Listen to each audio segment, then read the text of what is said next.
You're listening to BQN. Assimilate the audio.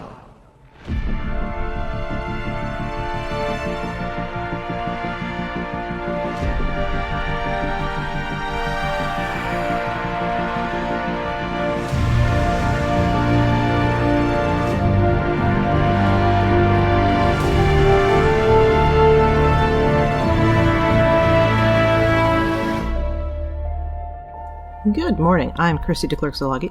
And I'm Jason Szilagyi with today's Caffeinated History with the Szilagyis on the BQN Podcast Collective.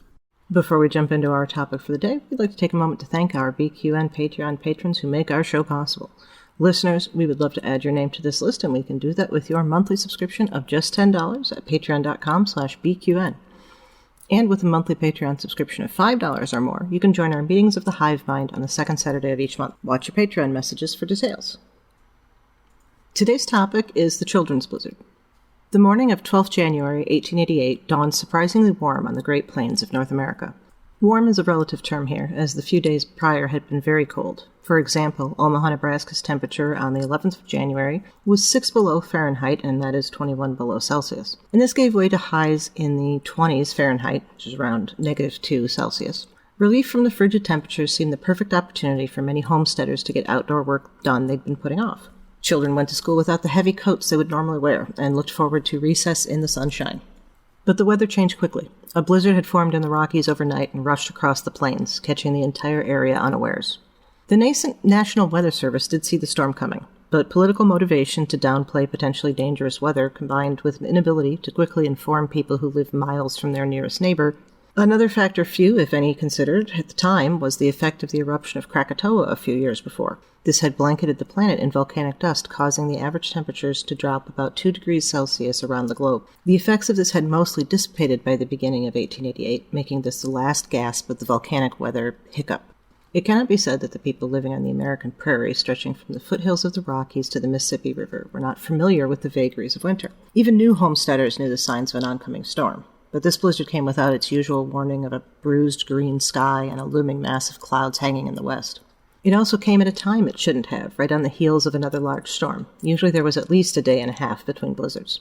There was also not a little influence of human nature at play. Having been cooped up for days, people embraced the fresh, if still quite cold, air and didn't consider how the weather could change.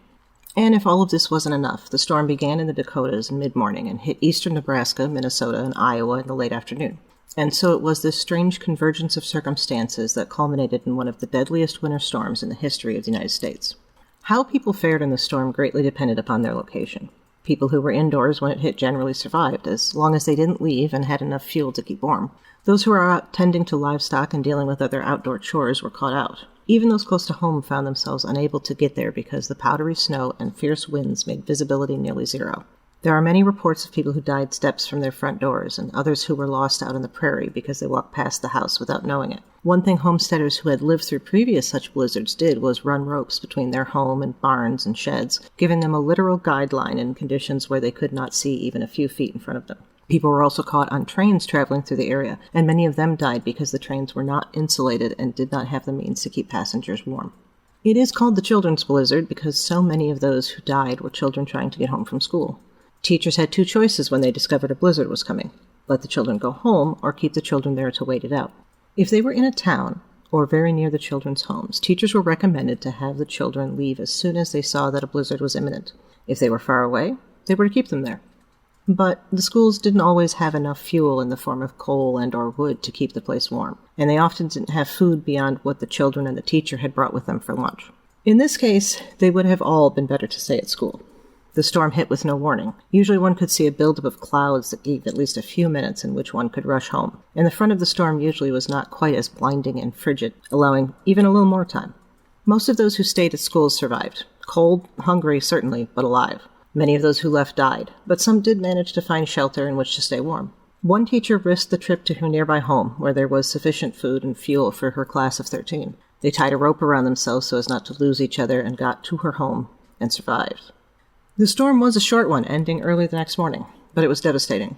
The wind destroyed buildings, pulled the roof off of at least one school, and blew in the walls of homes and businesses. The cold took farmers and their livestock by surprise. Some lost entire herds of cattle they'd let out of the barns in the earlier sunny warmth. And so even those who made it through physically unscathed found themselves in desperate economic circumstances.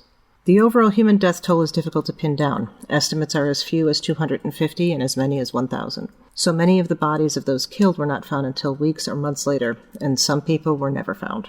As a note of connection with popular culture's understanding of this place and time, the children's blizzard is often erroneously thought to be part of the long winter described by Laura Ingalls Wilder in her book of the same name. That was the winter of 1880 and 1881, 7 years prior. Thank you for listening. We would also like to thank our History with the Szilagyi Patreon patrons, Ed Chinevere, Laura Dell, Kris Hill, and Susan Capuzzi-De Clerck. Their contributions help us to have the time to research and write what you're hearing. You can help us just like they do with a monthly subscription at patreon.com/historywiththeszilagis. Also, thank you to Mark White for the awesome show art and Zach Tripp for the wonderful closing music. Please subscribe in your favorite podcast player and don't forget to rate and review us there as well. And while you're at it, check out the rest of the great shows on the BQN Collective. We'd love to hear what you think. If you'd like to reach out, you can find our network on Twitter at BQN Podcasts, and this podcast in particular at History Szilagyi. You can also talk about any and all of the BQN podcasts in our Facebook group, the BQN Collective. And last but not least, you can find me on Twitter at the Goddess Livia. That's TheGoddessLivia. And me at Jason Dark Elf. We'd love to hear topic suggestions. What would you like to learn on Caffeinated History?